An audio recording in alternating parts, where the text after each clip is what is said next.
masih diperlukan. Dunia ini masih perlukan dia. Bukan Malaysia ni, dunia ini. Pengalaman dia tentang hubungan dengan badan-badan antarabangsa, peranan dia dalam konflik, menyelesaikan konflik-konflik kemanusiaan, konflik politik, memperdekatkan perbezaan mazhab-mazhab dalam Islam, taqarib mazahib yang disertai oleh Tuan Guru.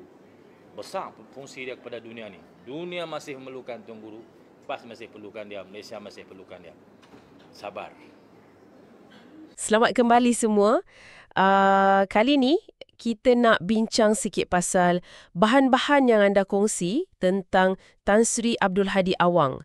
Fokus kita, macam mana Presiden PAS ni kan boleh bina pengaruh dia kat peringkat antarabangsa. Kita ada sumber dari kajian akademik, ada juga artikel-artikel lain. Betul tu.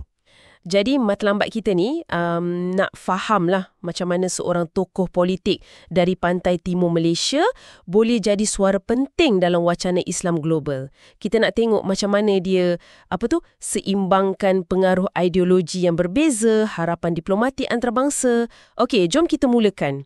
Satu benda yang memang ketara dari sumber-sumber ni ialah pasal Abdul Hadi ni sendiri.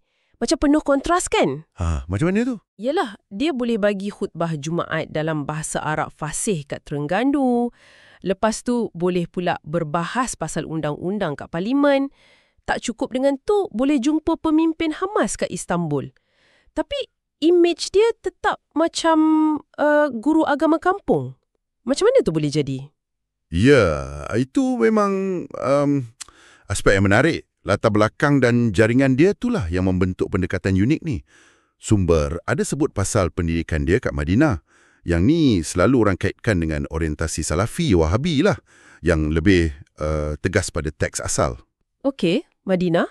Tapi pada masa sama, macam yang bahan anda tunjuk, ramai juga pemimpin PAS lain belajar kat Cairo. Kat sana, diorang terdedah dengan idea Ikhwanul Muslimin. Yang mana Ikhwan ni lebih kepada gerakan politik, sosial. Lebih pragmatik sikit. Jadi macam ada pertemuan atau gabungan dua aliran besar lah ni. Tepat sekali. Macam satu sintesis. Dia gabungkan ortodoksi ala Arab Saudi tu dengan pragmatisme politik ala Mesir ni.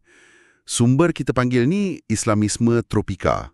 Macam satu formula khas untuk konteks kita ke Asia Tenggara ni. Islamisme tropika. Menarik tu. Maksudnya, dia ambil yang terbaik dari dua dunia dan sesuaikan kat sini. Lebih kurang macam tu lah. Dan nampaknya, menurut kajian tu, formula ni macam menjadi untuk PAS dalam konteks politik Malaysia. Okey, faham. Dan melalui gabungan ni lah dia bina jaringan antarabangsa yang luas. Yang ni pun penting kan dari sumber anda. Pasal peranan dia sebagai naib Presiden Kesatuan Ulama Muslim Antarabangsa, IUMS tu. Ya, betul. IUMS ni platform global yang besar pengaruhnya. Tapi, ada kontroversi juga kan pasal IUMS ni? Macam yang bahan anda sebut. Penglibatan dalam IUMS ni tak semudah tu. Kita kena ingat, IUMS ni pernah dilabel sebagai kumpulan pengganas oleh beberapa negara Arab. Macam Arab Saudi, Mesir, UAE, Bahrain. Sekitar tahun 2017 lah. Oh, ya. Jadi, rumitlah keadaan tu. Memang rumit. Ini tunjukkan dilema yang Abdul Hadi dan mungkin juga Malaysia hadapi. Macam mana nak raikan pengaruh global tokoh macam ni melalui IUMS, tapi pada masa sama, negara-negara teluk yang penting anggap IUMS ni bermasalah. Cabaran dasar luar yang sebenar tu. Betul. Macam mana nak imbangkan hubungan tu semua? Selain jaringan macam IUMS ni, sumber anda ada sentuh juga pasal peranan rasmi dia kan? Sebagai duta khas ke Timur Tengah tahun 2021 tu. Ya, itu satu lagi lapisan. Nampak macam satu transformasi lah. Dari seorang penceramah yang lantang jadi wakil diplomatik rasmi negara. Macam satu pengiktirafan rasmi. Boleh jadi. Tapi analisis dalam sumber anda tu ada bagi pandangan lain sikit. Ada yang kata peranan tu mungkin sebahagian besarnya bersifat istiadat je. Istiadat je? Kenapa pula? Sebabnya, kaitan rapat beliau dengan gerakan macam Hamas dan Ikhwanul Muslimin tu. Gerakan ni tak berapa ngam dengan beberapa kerajaan penting kat Timur Tengah.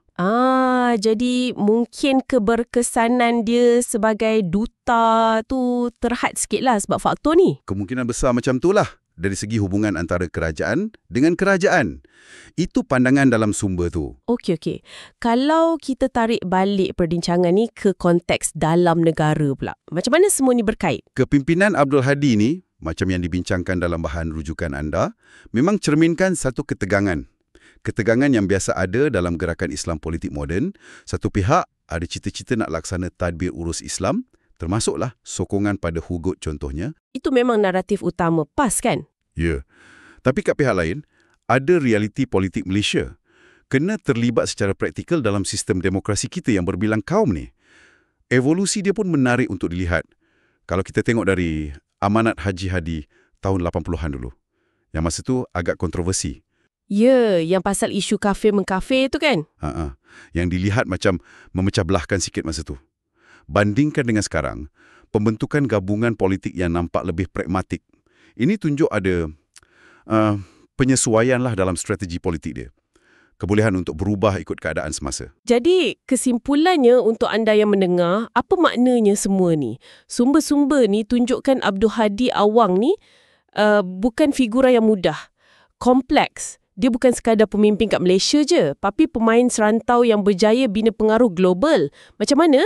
Melalui gabungan ideologi yang unik tadi tu, jaringan strategik dia sambil terus bermain dalam politik Malaysia yang dinamik ni. Dan kata kunci penting dari sumber anda tu, konsep Islamisme tropika itulah. Gabungan pendidikan agama dari Madinah, pragmatisme politik ala Ikhwan, dan kebolehan dia sesuaikan diri dengan suasana Asia Tenggara ni. Kejayaan PAS dalam pilihan raya bawah dia, macam yang sumber anda catat, dilihat sebagai bukti lah yang model gerakan Islam politik macam ni boleh berevolusi dan kekal relevan. Jadi, sebagai penutup, ni satu soalan untuk anda fikirkan. Model kepimpinan Abdul Hadi ni gabungan autoriti agama, kebijaksanaan politik, jaringan antarabangsa atau Islamisme tropika ni, adakah ia unik untuk dia seorang saja? Atau mungkinkah ia satu acuan, satu model yang boleh bertahan lama, mungkin boleh ditiru oleh pemimpin generasi baru, bukan saja dalam PAS tapi mungkin juga dalam gerakan Islam lain kat rantau ni atau tempat lain. Sesuatu untuk kita renungkan bersama.